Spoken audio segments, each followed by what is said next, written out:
Yeah, like I said, I'm the Mexican monster for a reason. I love the knockouts, and people love to see, a brutal and savage fight. So that's exactly what I'm gonna give them. I feel better when I get a knockout and I stop a person. So that's exactly what we're gonna do. The Mexican monster is gonna keep continuing being the Mexican monster. That's exactly why I went up to the cruiserweight division, because I had all these people ducking me. I was supposed to fight Dmitry Bivol for all the world titles at 175. He couldn't get that fight. I have a lot of respect for all those men, but Beterbiev has been the boogeyman for a long time. So for me being the monster, I gotta go in there and take the boogeyman out. We've been waiting our turn in line. You know what I mean? I've been the #1 contender to fight for the belts at 168 and at 175. Yeah. So right now, I mean, I could have took a tune-up fight, or I could have took an easy fight. But I said, you know what? Instead of waiting again and again and again and again, I'm gonna go up and try to, there's an opportunity I can fight for 2 belts. So I just take it one fight at a time. Not everything. We think that something's gonna happen after fights, and then it never happens. So I'm gonna just take it one fight at a time. If there's more opportunities at cruiserweight, I'm gonna take those. If we could get a fight immediately with Bivol right after this fight, I'm taking that, because that's what I've been waiting for. And that's the thing with you, man. I feel like sometimes you get frustrated. Yeah. You get frustrated because you called all of you guys out. You see excuses, and you see excuses here, you see excuses there. Right now it seems like you're just in a place like, hey, man, I feel like I'm the guy, and I just need to continue just proving it, so whoever's in front of me is just gonna get it. Yeah. That's pretty much where you're basically. And then I just wanna, I want the fans to be excited for, when I fight. My game plan is, if I could have the next 3 fights just like how I want them, I'd rather Surdo Ramirez, Bivol, and Beterbiev, and Beterbiev. Right. I want to go straight into back to back. Back to back. I don't want to wait for nothing no more. You know what I mean? I've been professional 13 years. David Benavidez fires up the boxing world, blasting Bivol and Beterbiev with a bold warning, claiming he's the real monster they've been avoiding in the ring. In an interview with Stephen A. Smith, David Benavidez called out Bivol for ducking, claiming that if the fight had happened, he would never have needed to move up to cruiserweight. Is it because you wanted this fight in this cruiserweight and add the 2 belts to your collection, more so that? Or is it because of the amount of people that have been ducking you through the super middleweight division, light heavyweight, etc., etc.? Which one was it more? Yeah, that's exactly why I went up to the cruiserweight division, because I had all these people ducking me. I was supposed to fight Dmitry Bivol for all the world titles at 175. He couldn't get that fight. In the midst of Turki Alalshik's push for a Usyk versus Benavidez fight, David Benavidez makes it clear he is not ready to move up to the heavyweight division yet. Is this him inching his way to becoming a heavyweight, or is it just to grab these belts, go back down to light heavyweight? What's your intent with all of this? Oh, so, I'm not even thinking about heavyweight right now. I have to give the cruiserweight division the respect it deserves, and I'm coming up here to clean this division out. After these 2 titles, we're gonna see, if the other world champions at cruiserweight are willing to fight, and we're just gonna be ready to make the biggest and best fights happen. After this, if there's an opportunity to fight Bivol and Artur Beterbiev, that's what we're gonna do. Or if there's an opportunity to fight for another belt at cruiserweight, then that's what we're gonna do. Initially, Benavidez plans to drop back to light heavyweight for a clash with Bivol, but also insists a fight with Beterbiev would be a true collision of 2 monsters. I feel it in my bones. You versus Beterbiev, that's the one that I feel like would be the car crash, and it would be so much fun to watch. Of those 3 guys, right? Zurdo right now, Bivol, Beterbiev, which is the one that gets you the most excited? The idea of fighting that guy.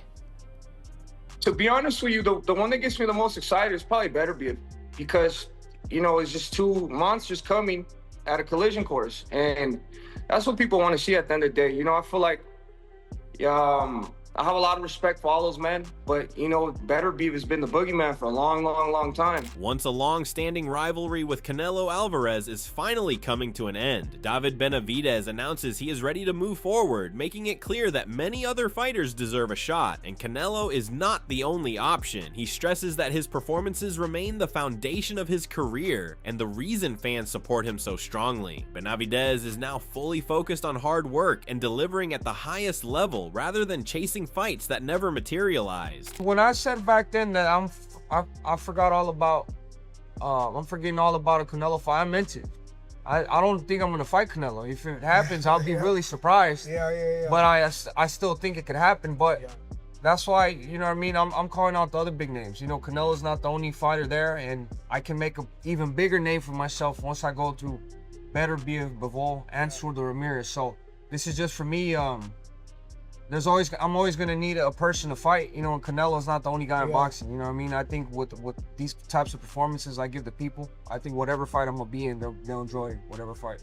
After a long wait that only added to his frustration, Benavidez now feels he has learned to move on and focus ahead. Following his dominant win over Ramirez, he is now waiting for Beterbiev or Bivol to respond to his callouts. While both fights interest him, his main priority remains Bivol. Having shared sparring rounds in the past, Benavidez believes he already understands how to break him down and is confident he can take control when they finally meet. Once you get tired of waiting, you know what I mean? And then I feel like I'm in the prime of my career right now, 29 years old.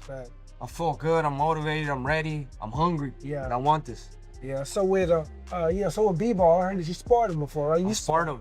Yeah. And Beterbiev too? I never sparred Beterbiev, but I sparred Bivol. Yeah, so you already know what's looking Bivol is a good fighter, he's a sharp fighter, super sharp fighter. But the thing I've always said about myself is that once I get in there with a good fighter, a great fighter, I get even better. Yeah. Following that stunning performance, the boxing world has been full of praise for Benavidez, with renowned trainer Robert Garcia speaking out and saying the Mexican Monster nickname truly fits him. The name was originally given by Mike Tyson, and according to Garcia, it suits him perfectly. While he expected Benavidez to win, the way he dominated went beyond expectations. Since that moment, Garcia admits his respect and admiration for Benavidez has only grown even stronger. That fucking dude, look.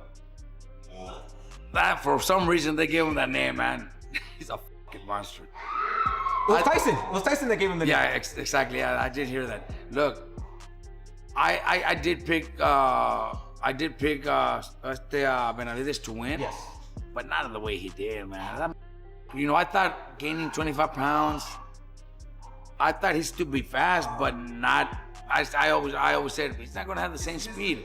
Plus, he's a little heavy. Then the weigh-in, Zurdo looks so much bigger. With Benavidez setting his targets, fans are split on who he should face next. Some are pushing for Bivol, others want Beterbiev, while a few are even calling for a fight with Jai Opetaia. Robert Garcia, however, believes Benavidez already has the right plan in place. He suggests Bivol should come first, followed by Beterbiev, and then a possible clash with Opetaia. Still, Garcia doubts that the Opetaia fight will happen anytime soon, especially with uncertainty around Zuffa boxing. This is the real deal, man. That motherfucker is a monster, bro. I think he's got a couple fights that I would love him to do. Maybe at that same weight, or maybe go down to fight Bivol and Beterbiev, and the other one is what that other cruiserweight that signed with Zuffa.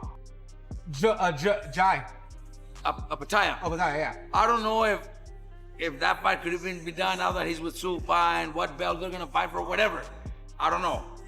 But those are three fights that I would like to see Benavidez take. But then Garcia drops a bold take, insisting Benavidez will be ready after completing those 3 fights to move up and face Usyk. In his view, even at heavyweight, Benavidez's combination punching, pressure, and durability would still hold up strongly. He believes the skills would translate better than people expect, making it a serious challenge rather than a mismatch. For him, that path builds Benavidez step by step into a fighter capable of testing himself against the very best. But then after that, he's ready for the heavyweights, man. He's ready to fight Usyk. He said that he'll let his body decide for the heavyweight. I think like 5 years. But if he does, we know that Andy Ruiz has like some of the, if not the fastest hands in heavyweight.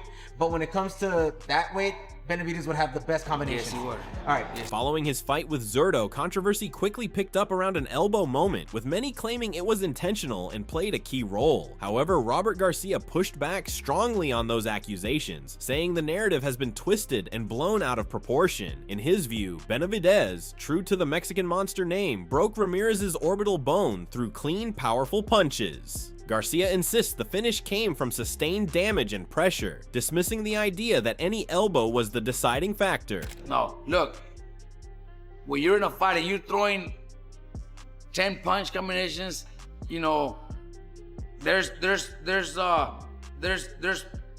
punches, or sometimes, you know, with going instead of the elbow, he could have hit with this. And is that a slap? Oh, you did it on purpose? You know what I mean? Yeah. Is that a big slap? You know, because you bah, bah, bah, bah, so fast that, man, you know, it was just that moment. And that elbow did land, but that's not the cause of him knocking him out. He knocked him out because he landed and I think broke his orbital bone and all that. Put a beating on him. Regardless of the noise, Benavidez's rise as the Mexican monster has been acknowledged by top voices in boxing. As he continues calling out fighters and revealing possible next steps, Max Kellerman steps into the conversation with a different focus. While fans debate Bivol and Jai Opataya, Max shows greater interest in a clash with Beterbiev. He sees it as a meeting of two dominant forces who thrive under pressure, predicting a brutal, action-packed fight where both men bring relentless intensity from start to finish. Beterbiev against David Benavidez. Man, that's a war. That's a beautiful fight. Leave the kids at home for that one. Dude, that's going to be, I'll say it right now, that's going to be one of the greatest slugfests of all time in the light heavyweight division. Yeah. Arthur showed me I know he can do That's that the too. thing. That's the thing about Beterbiev. He can box. Yes, he can. What is it like if you run into a guy who has all the toughness you have and everything and the power, and he can box? It's just two bad just colliding and try to get the survivor of the fittest. Who's You've been in plenty of those. Yeah, you have to be who's the strongest. Building on that point, Max believes a fight between such powerful fighters ultimately favors the one who is smarter in the ring. Referencing Teddy Atlas, he adds that while Benavidez has clearly shown grit and power, the real edge may lie with Beterbiev's calculated approach. In his view, strength alone will not decide this kind of matchup. It comes down to ring intelligence, decision making, and who can stay composed under pressure when both fighters are pushing at their limits. You can't back down. You can't. Because you know what I believe it's Teddy Atlas. I quoted Teddy on the broadcast too, who said, I spent years talking boxing with Teddy. When two really tough guys meet, you know who's tougher? The smarter one. The smarter one winds up tougher. And as great as Benavidez has looked recently, he's nice. Beterbiev is a smart, He's gonna be what, 41 in January? That's what's bananas. Stepping into the discussion, Oscar De La Hoya shares his view that Bivol should take on Benavidez, believing it would significantly strengthen his legacy. He explains that facing a dangerous and informed opponent like Benavidez would add real value to Bivol's resume. In his opinion, a win in that fight would elevate Bivol's standing in boxing and place him even higher in the conversation around dominance and long-term supremacy in the division. Yeah, I would favor Benavidez. After the fight, Bivol mentioned, some options for himself. He said, hey, not a problem going to a third fight with Beterbiev. He did mention a Canelo rematch, as well as a fight with David Benavidez. Out of those three, Oscar, to you, what's the most interesting? Wow. I think Benavidez is very interesting. I think that's a hell of a fight. Wow. I mean, if he's willing to do that, if he's willing to be great and fight Benavidez, my gosh, that would solidify, Bivol's, Hall of Fame career for sure. As far as choosing a winner goes, De La Hoya leans toward Benavidez, insisting activity gives him a key advantage over Bivol. He points to Benavidez's sharp punching speed and power, along with footwork he believes stands out even at the highest level. What impresses him most is Benavidez's ability to adjust against different styles, something he sees as a major factor. In his view, that adaptability could play a crucial role and give him a real chance in a fight with Bivol. But look, yeah, he proves to the world that he's the best at 175. So, yeah, I think that's a hell of a fight. That would be a hell of a route to take. Would you favor him or Benavidez in that? Well, that's a tough one.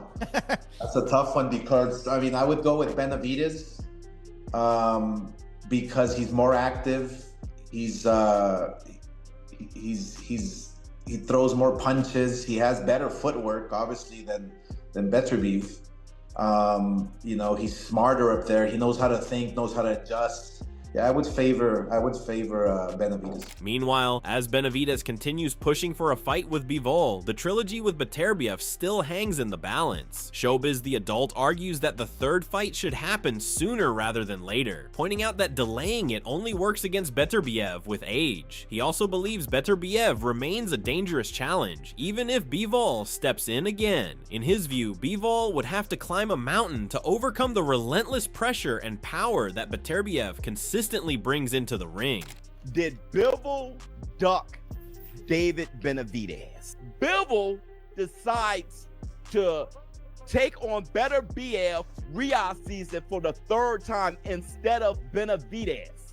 That is clearly not a duck. Let me count the weight. 1. They are 1 for 1.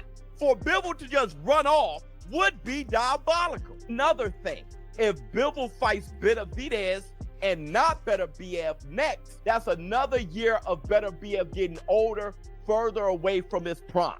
Benavidez is young, Beterbiev is old. So you got time.